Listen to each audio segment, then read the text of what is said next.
लेबराक सगळ्यो ज्यो पळय वेंचणुका आसता सफाई कर्मचारी आसा तांकां फेसिलिटीज मेळटात काय ना आनी तांकां टूल्स आनी इक्विपमेंट्स मेळटात काय ना, तांची सेफ्टीचे केअर घेतिल्ले वता काय ना, त्याच बरोबर तांची प्रमोशन्स पण जावं तांची इन्क्रिमेंट्स आनी टायम टू टायम अपॉयंटमेंट्स जातात काय ना, कांय वेकन्सीज आसात at the same time whether compassionate ग्रावंडार जर तांची कितेंय जर एप्लिकेशन्स पेंडींग आसत ती एक 3 जाता तितले बेगीन ती डिसायड करची आणि असे खूब तरेचे instructions in the welfare of सफाई कर्मचारीज कमिशनन दिल्ले आसा. देखिए, आज जो मीटिंग हुई है वो सफाई कर्मचारीज और उनके आश्रितों के लिए हम उनका आर्थिक, उनका सामाजिक, उनका शैक्षणिक पुनर्वास कैसे करें इसके बारे में डिस्कस करना था. जितने भी नॉर्थ गोवा में सफाई कर्मचारी काम करते हैं उनके बारे में डिस्कस करने आए थे. उनका वेलफेयर के लिए कैसे चल रहा है, उनका हेल्थ चेकअप हो रहा है नहीं हो रहा है, आई कार्ड उनको मिलता है या उनको सैलरी कैसे मिल रही है, मिनिमम वेजेस से मिल रही है नहीं,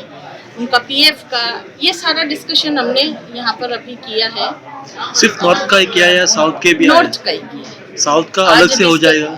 हाँ, साउथ का वैसे चेयरमैन साहब पहले करके गए थे और अभी नॉर्थ का किया है. टाइम मिलेगा तो साउथ का एक बार और हम करेंगे. सर क्या परेशानियाँ आपको दिखी मेनली कि जो कर्मचारियों ने बताई होगी, क्या इस पे देखिए, क्या मेनली हल? बहुत सारी है तो छोटी छोटी समस्याओं से जूझता हुआ समाज है. जो ये कर्मचारी वर्ग है ये बहुत छोटी छोटी समस्याओं से ही लड़ते हैं, जबकि हमारे देश के प्रधानमंत्री जी इन लोगों के लिए बहुत अवेयर हैं. बहुत सम्मान इनको वो देते हैं और बहुत ही ये संदेश देते हैं वो कि सब लोग इनको समानता से देखें. हमने अक्सर ये देखा है कि जो भी स्कीम्स या जो भी सुविधाएं होती है वो इन तक पहुंचती नहीं है. अवेयरनेस की कमी है. हाँ. तो आदेश ये कहा गया है सबको कि इनके बीच में जाइए, कैंप लगाइए, इनको जानकारी दीजिए. जब तक जानकारी नहीं होगी तब तक हम केंद्र और राज्य सरकार की योजनाओं के बारे में भी इनको लाभान्वित इनसे नहीं कर पाएंगे. तो ये सब चीजें होनी चाहिए.